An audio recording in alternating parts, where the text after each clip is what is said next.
New concerns about religious freedom, both here at home and overseas. We've seen continued persecution and killings of Christian minorities in Egypt.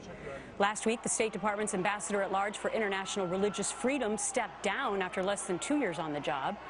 Now, a brand new report from the Liberty Institute shows a sharp increase in incidents of religious hostility here in the United States, saying they doubled in just 1 year.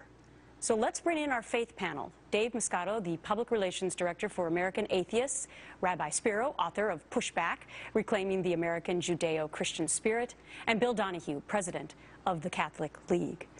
Is this report true, Rabbi? Do you believe, as the Liberty Institute does, that religious hostility has doubled in just the last year? There's no question that during the Obama administration, there has been a certain anti-Christian tilt to some of the orders that are coming to the institutions under the Obama administration. Let me just give you a couple examples. In the military, we have people who are speaking to young cadets, and they're telling them that the extremists that they have to look after and be concerned about are evangelical Christians and other people that are religious. Janet Napolitano, Homeland Security, she spoke, a few years ago about the dangers of Catholics and other religious people. So we do see this happening in the last 4 years. And also senior citizens at senior centers, they can't pray before their meals, Bill.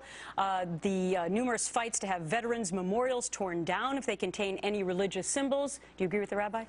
Well, not only do I agree with him, but it's actually worse than that, I would say. I've been doing this job for 20 years, and we put out an annual report every year. The largest section used to be the media, but now it's government. Not just at the federal, but at the state and the local government. About an hour ago, I put up on my website a continuing story at the University of South Florida where a professor compared priest to feces. All right? I'm not going to go any further on the show because it gets kind of graphic. I'm asking for something to be done about this situation. Last night on television on Chelsea Lately, they took a swipe at priests calling them molesters.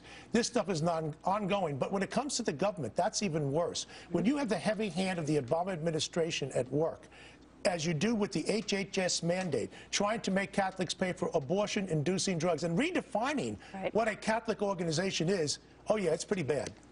Dave, I would assume, as the atheist on the panel, that you are maybe not as concerned as Bill and the rabbi are about the fact that Christians are being persecuted, or maybe you are. Well, I think it's okay that, I mean, there's a difference between persecuting Christians and persecuting religion or criticizing religion itself. Religion doesn't have a special place as far as freedom from criticism. There's nothing wrong with criticizing an idea. That's totally different from criticizing people. I also want to say that... Is it criticism to say that priests equal feces? Is that criticism, sir? It's criticizing if somebody... If That's you're saying, criticism. It's criticism. I don't know if it's... What would happen, but what would happen if they chose another religion? It always seems to be that Christianity seems to be the one to take the hit. Why don't you answer that question? They could. They could, but they don't. You'd have to ask that professor. I think we know. The Obama administration is using the institutions in this country to demonize Christians, people of faith, Christians, people of faith. And on the other hand, they're always apologists for anything that's Islamic. The president, when he was in France, said specifically, America is not a Christian country, and then he goes and says, and we have to recognize the great contributions of Islam to America, almost from its founding. There's an intent here to minimize Christianity and to even demonize and that brings me to my next topic, and I'll let you go first, Dave, which is that the Air Force Academy, now apparently considering, after one complaint, that they may change their honor oath and remove the phrase at the end, "So help me God." America is 78% Christian. Dave, are you honestly going to tell me that when we have a fighter pilot up trying to save our nation and try to make us safe here at home, that he or she will not be able to say, "So help me God," and you're okay with that?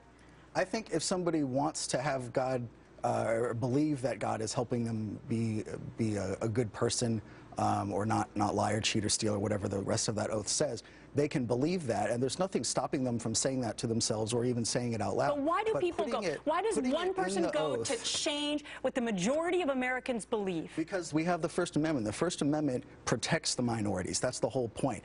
Just because you have a majority of Christians in this country doesn't mean that Christians get to decide what happens for everybody. Both ways. It's not simply tolerance for a minority view. There also has to be tolerance for what the majority of people feel comfortable with. The phrase, "so help me God," has been part of Americana. It's inspired Americans. It's sacred to Americans. They've done things that are transcendent and heroic because they feel that they're doing this in the name of God. To deny them is to be intolerant. Bill, I love how you people talk about your freedom from religion, but what about our freedom to express ourselves? Bill, here's what bugs me, is that it always seems in our society now that people need to opt out. The majority needs to opt out for one person. Why shouldn't we have it that that one person opts out and the majority can continue to opt in? That's right. We don't want a tyranny of the majority, but we don't want a tyranny of the minority either.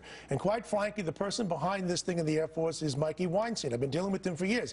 He calls evangelicals Christian Taliban. I have a lot of evangelical friends. They are not a bunch of Taliban people out to kill people. In 2005, the United States Air Force Academy did a big study. Did they have discrimination by evangelicals? They found out that they did not. And by the way, if 30% of the people, the cadets there, are Catholic, wouldn't I know about all these tyrannical evangelicals who are beating up on Catholics? Never got a single complaint. This is made-up stuff, so this guy can impose his agenda on the rest of us. They haven't made the decision yet, but we will certainly keep our viewers posted. Gentlemen, thank you so much for the panel. And tell me what you